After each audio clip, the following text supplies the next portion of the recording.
Halo, assalamualaikum teman-teman. Selamat datang kembali di channel YouTube Irmayu.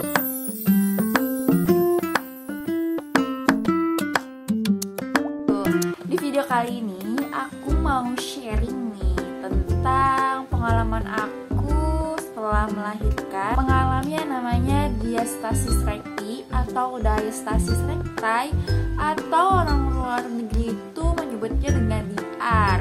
Gimana sih cerita selengkapnya? Ikuti terus ya videonya. Jadi sebelumnya aku mau kasih sedikit penjelasan apa itu DR. Nah, DR adalah terjadinya pemisahan otot perut karena shock tekanan.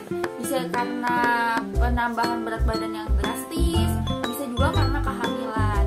Nah, aku tuh bingung, sempat gak kepikiran kalau aku punya DR karena karena anak aku tuh berat badan lahirnya itu gak terlalu besar. Kemudian aku juga berat badannya gak naik terlalu drastis ya, cuman naik 10 kilo aja.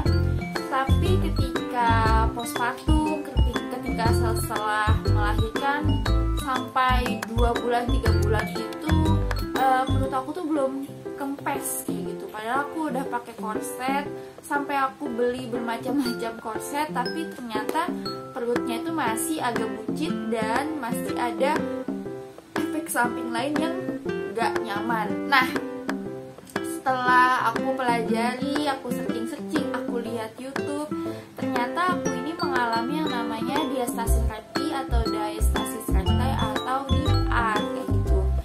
Jadi aku cari-cari di YouTube bagaimana cara mengecek DR, dan ternyata waktu itu DR aku sekitar 2 jari ya. Tapi cuman 2 jari ini sebenarnya katanya itu masih normal, tapi ini pun aku merasa banyak keluhan kayak gitu.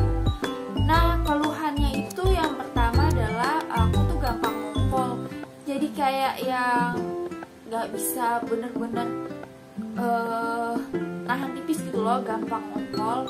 Terus aku tuh ngerasa perutnya gak enak banget ya. Jadi di depan ini tuh kayak masih hamil gitu loh. Itu tuh gak enak banget. Kemudian aku ngerasa gampang sakit punggung. Dan ternyata semua itu adalah gejala-gejala dari DR. Awalnya aku ngerasa kalau ini tuh gak bisa sembuh kayak gitu. Setelah aku pelajari, ternyata semua ini masih bisa dikembalikan, diupayakan. Aku masih punya gambar foto yang mana perut aku tuh masih agak buncit. Yang waktu itu tuh Inara umurnya udah 2,5 bulan. Jadi juga bentuk udel aku tuh juga aneh gitu loh, masih kayak aneh gitu. Untuk perut aku tuh masih yang kira-kira agak buncit kayak gini.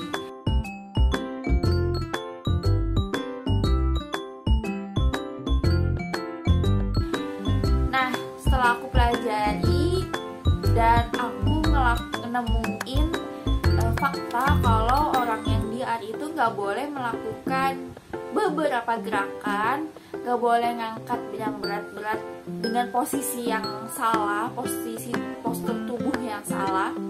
Kemudian aku juga ngelakuin beberapa exercise yang udah aku temuin di internet, di YouTube gitu.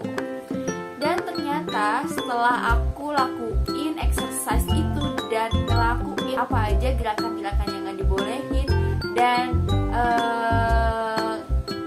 menghindari posisi-posisi postur tubuh yang salah, ternyata DR aku itu semakin hari semakin membaik dan menutup. Sekarang itu udah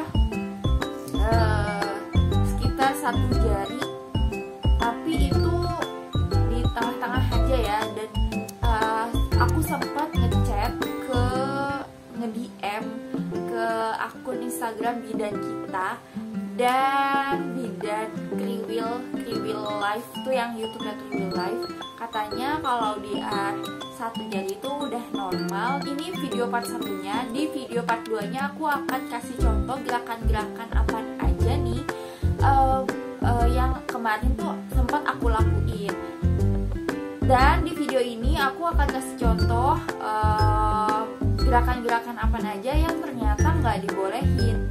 Nah, aku akan kasih link di deskripsi box, link-link yang aku tuh belajar tentang DR tuh dari sana, supaya teman-teman juga bisa belajar lebih jelas lagi dari banyak referensi. Jadi nggak cuman mereferensi dari video aku ini aja. Perlu diperhatikan juga kalau teman-teman memiliki gejala-gejala lain yang lebih parah, yang lebih buruk, teman-teman harus konsultasi ya ke fisioterapi untuk lebih mengecek kalau DR-nya itu seberapa besar. Dan aku mau kasih penekanan lagi nih ya, betapa pentingnya korset atau bengkung atau apapun itu setelah melahirkan tuh untuk pakai itu, karena itu juga membantu untuk penyembuhan otot-otot perut yang sudah meregang gitu. Jadi dibantu sama bengkung itu tadi, itu juga membantu untuk mengobati buat teman-teman yang punya DR kayak gitu. Korset atau bengkungnya dipakai kalau misalnya masih ada keluhan, selanjutnya harus juga didukung dengan olahraga atau latihan atau exercise itu tadi kayak gitu. Aduh, sorry banget karena tadi ada kendala, jadi aku nggak jadi nyontohin gerakannya. Langsung aja yang pertama, yaitu yang nggak boleh gerakan sit up, kemudian gerakan plank, kemudian postur tubuh saat mengambil atau membawa barang. Nah, jadi kenapa sih gerakan-gerakan yang itu tadi tuh nggak boleh? Karena gerakan-gerakan itu akan memberikan tekanan ke otot perut. Sedangkan kita nggak mau ngasih dia tekanan lagi, tapi kita mau memperbaiki ototnya supaya dia mau nyatu lagi gitu, supaya jaringan ikatnya itu sembuh kayak gitu dari kerusakan. Jadi buat teman-teman yang masih punya yang baru melahirkan dan masih punya keluhan-keluhan atau ciri-cirinya itu mirip sama DR gitu kan, jadi jangan lakuin dulu gerakan-gerakan yang tadi, gerakan-gerakan yang akan memberikan tekanan ke perut. Jadi kalau teman-teman mau olahraga untuk mengecilkan perut, tapi cek dulu punya DR atau enggak kayak gitu, karena DR itu nggak boleh gerakan-gerakan seperti plank, sit up kayak gitu, itu nggak boleh. Nah, DR itu punya latihannya sendiri. Next video di part 2 aku akan kasih contoh untuk gerakan-gerakan yang udah aku pelajari di YouTube. Link-link video aku belajar gerakan-gerakan dan belajar tentang DR aku akan taruh di deskripsi box. Untuk teman-teman yang yang melahirkan secara normal, mungkin bisa aja langsung dilakukan setelah melahirkan atau setelah 40 hari maybe. Tapi untuk yang melahirkan sesar mungkin dikonsultasikan lagi ke dokter kandungannya kayak gitu, karena aku nggak tahu kalau yang melahirkan sesar ya, aku kan nggak tahu keluhannya apa kayak gitu, dan aku bukan tenaga kesehatan, jadi aku hanya sharing apa yang aku alami aja. Ya, video aku tentang DR atau diastasis recti yang part 1. Di part yang kedua aku akan kasih contoh gerakan-gerakan apa yang udah aku lakuin untuk memperbaiki DR yang aku punya. Di stay tune terus di channel YouTube Irma Ayu. Jangan lupa untuk supportnya, subscribe, like, dan komen. Juga tekan tombol loncengnya supaya nggak ketinggalan video aku yang lainnya. Terima kasih buat yang udah nonton. See you.